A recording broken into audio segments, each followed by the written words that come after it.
மட்டும்தான் அந்த ஜூட்ஸ்ல தேர்ச்சி பெற்றவங்க. அதை சரியா கூட பயன்படுத்த தெரியாத ஒரு சின்ன பையனுக்கு கத்து கொடுத்ததுல என்ன பிரயோஜனம் இருந்த? கண்டிப்பா ஒரு நாள் ஒக்காகே அவன் அவன் நம்பிக்கிட்டு இருக்கான் பாரு. நீங்க யாரு முட்டாள்னு நான் காட்டுறேன். கொஞ்சம் பொறுமையாகிருங்க.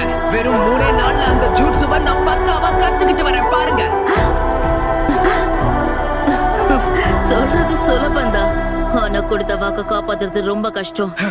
நான் எப்பவுமே கொடுத்த வாக்க மீறினதா சரித்திரமே இல்ல. ஒரு நிஞ்சாவா என்னுடைய வாழ்க்கை முறையே அதுதான்.